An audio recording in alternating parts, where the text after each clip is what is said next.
আপনি যে ডোমিসাইল সার্টিফিকেটের কথা বললেন, সেটা প্রথম পর্বের শুনানি শেষ হওয়ার আগের দিন বলা হলো যে ডোমিসাইল সার্টিফিকেট 7 তারিখ শুনানি শেষ হওয়ার কথা ছিল, 6 তারিখ বলা হলো ডোমিসাইল সার্টিফিকেট গ্রহণ করা হবে। ততদিনে অনেকেরই শুনানি হয়ে গেছে, তারা কি আবার নতুন করে গিয়ে আবার ওই কাগজ জমা দেওয়ার সুযোগ পেয়েছেন কিনা বা দিয়েছেন কিনা জানি না। এবার শুনানি শেষ হওয়ার পর এখন বলা হচ্ছে যে বাংলার বাড়ি বা প্রধানমন্ত্রী আবাস যোজনার কাগজপত্র এই যে এগুলো দেখালে সেগুলো গ্রাহ্য হবে না। অনেকেই হয়তো সেগুলোই জমা দিয়েছেন, সেরকম সংখ্যাও তো প্রচুর থাকতে পারে। 11টা ডকুমেন্ট যে ইলেকশন কমিশন প্রথমে অ্যানাউন্স করেছিল যে এই 11টা ডকুমেন্টের মধ্যে একটা দেওয়া হবে, ওখানে একটা ডকুমেন্ট ছিল হাউস অ্যালটমেন্ট বা এইসব allotment made by the government, এইসব একটা এরকম একটা কথা লেখা ছিল, মানে ওটা একটা ডকুমেন্ট। তারপর অনেক লোকই এই ইন্দিরা আবাস যোজনা বা সরকারি যে বাংলা বাড়ি ইন্দিরা আবাস যোজনা বা অন্যান্য যে সরকারি স্কিমের আন্ডারে যে বাড়িটা পায়, তো সেই কাগজটা তার তো একটা অ্যালটমেন্ট চিঠি থাকে, সেই চিঠিটা অনেকে দিয়েছে, সেটা আপলোড হয়ে গেছে।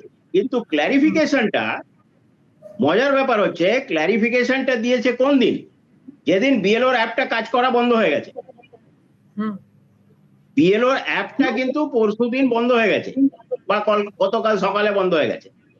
আমার একটা বিএলও আমার কাছে অন্য কাজে এসেছিল, আমি জিজ্ঞেস করেছিলাম যে তোমার চেক করো তো অ্যাপটা, তো বললো স্যার এখন আর কাজ করছে না, ল্যাব বন্ধ হয়ে গেছে, মানে আরো কিছু করতে পারবে না। ক্ল্যারিফিকেশন গুলো দিয়েছে ইলেকশন কমিশন, কিন্তু লেট করেছে। সিওর চিঠি টাইমলি লিখেছিলেন চিঠিটা, কিন্তু ইলেকশন কমিশন মানে ইলেকশন কমিশনের ইন্টেনশন হচ্ছে যত, এবার জানি না কি হয়েছে, এবার অন্যান্য ডকুমেন্টও তো লোকে জমা দিয়েছে। এবার শোনা যাচ্ছে নাকি 1 লক্ষ এইরকম লোক আছে যারা ওই বাড়ির অ্যালটমেন্ট চিঠি দিয়েছে।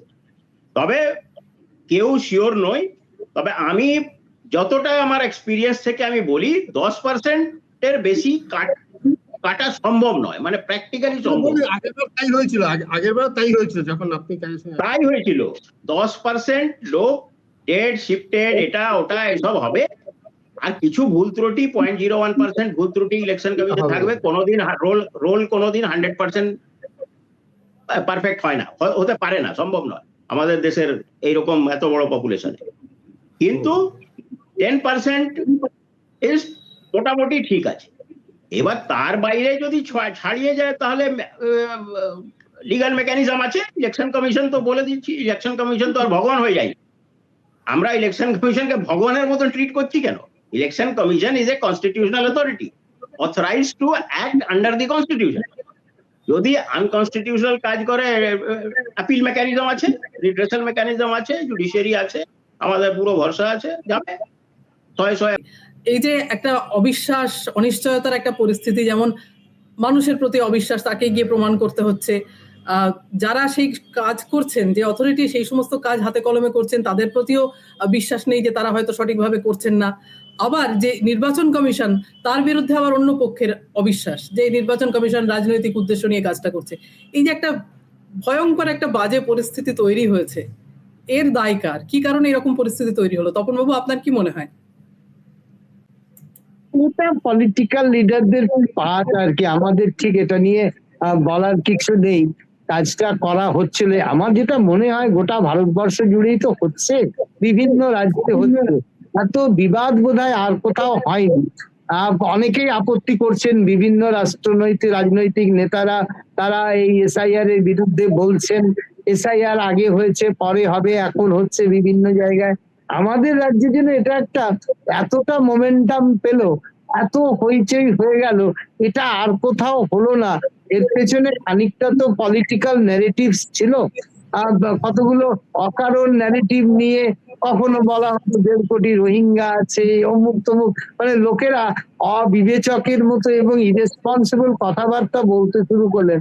হঠাৎ চিফ মিনিস্টার বলে বসলেন আমি এখানে এসআইআর করতেই দেব না।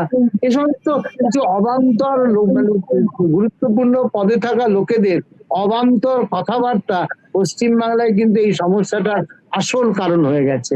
এটা একটা সাংবিধানিক কাজ হচ্ছে, এসআইআর হতে দেব না, এই আবার হবে না কেন? হোক, 1.5 কোটি রোহিঙ্গার নাম বাদ চলে যাবে।